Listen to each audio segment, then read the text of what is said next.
नमस्कार साथियों, अभिभावकगण व प्यारे बच्चों। आज हम बात करने वाले हैं गरीब बच्चों को प्राइवेट विद्यालयों में पढ़ाने के लिए सरकार द्वारा लाए गए नए नियम अर्थात RTE एक्ट 2009 की। जी हाँ साथियों, जैसे पहले 134A नियम के तहत प्राइवेट विद्यालयों में SC व गरीब बच्चे पढ़ते थे, अब वह नए नियम यानी RTE एक्ट कहलाएगा। RTE अधिनियम का अर्थ है राइट टू एजुकेशन अर्थात निःशुल्क एवं अनिवार्य शिक्षा।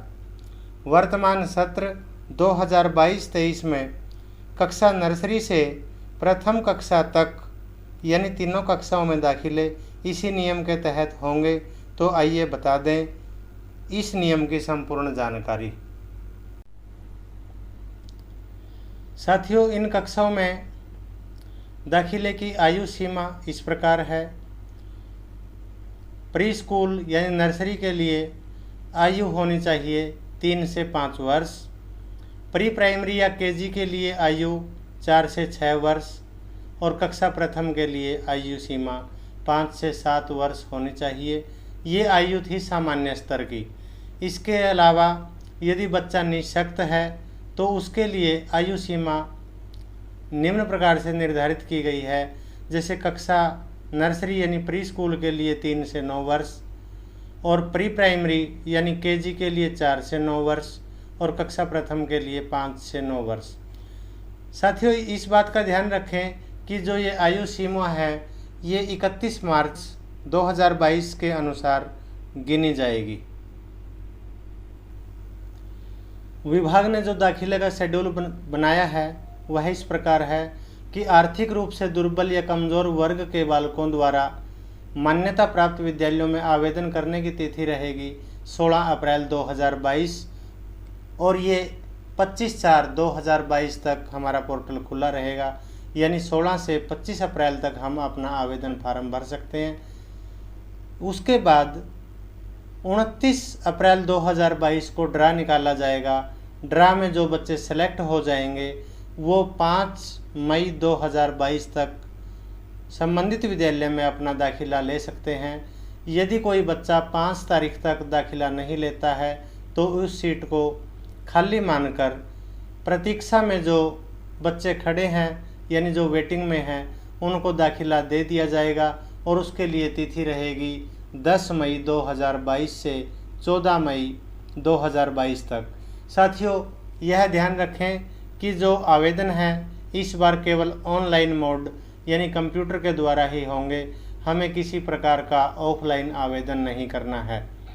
और सीटों का आरक्षण 134A में 10% था, वह सीटों का आरक्षण अब 25% रहेगा।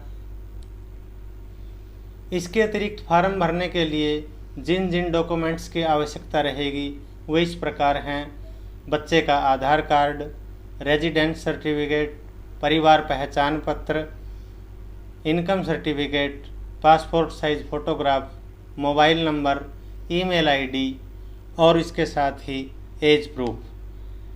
एक बात मैं यहाँ स्पष्ट कर देना चाहता हूँ कि जो बच्चे आर्थिक रूप से कमज़ोर हैं यानी EWS सर्टिफिकेट जिनका होता है उनको ही प्रमाण पत्र की या इसकी फैमिली आईडी की ज़रूरत पड़ेगी। उसके अंदर आवेदक की आयु 1,80,000 से अधिक नहीं होनी चाहिए और SC वर्ग व निःशक्त बच्चों को आय प्रमाण पत्र की ज़रूरत नहीं है। रिक्त सीटों की जानकारी 15 अप्रैल 2022 तक सभी विद्यालय अपने MIS पोर्टल पर डाल देंगे, जिनका अवलोकन हम दी गई साइट HAR-प्राथमिक.gov.in पर कर सकते हैं। विद्यालय हमें 1 किलोमीटर के अंदर उपलब्ध होगा। इसके अतिरिक्त साथियों, RTE हरियाणा एडमिशन 2022-23 एप्लीकेशन जो फॉर्म है ये अर्थात स्कूल एजुकेशन हरियाणा.gov.in की साइट पर उपलब्ध रहेंगे। इसलिए 16 तारीख तक अपने संपूर्ण कागज़ तैयार करके बच्चों का फार्म भरवाना सुनिश्चित करें। इसके अतिरिक्त एक खुशी की बात यह है कि विभाग द्वारा अब की बार एक मॉनिटरिंग कमेटी यानी देख रेख समिति बनाई गई है जो बच्चों की समस्या व उनके माता पिता की समस्या का समाधान करेंगी। मेरे द्वारा दी गई जानकारी आपको कैसी लगी कमेंट बॉक्स में बताएं। यदि कोई प्रश्न या समस्या रह जाती है तो आप उसका जवाब कमेंट बॉक्स में पूछ सकते हैं। साथियों, इसी प्रकार की अन्य जानकारी के लिए हमारे चैनल JM शास्त्री बिरला को अवश्य सब्सक्राइब कर लें। धन्यवाद।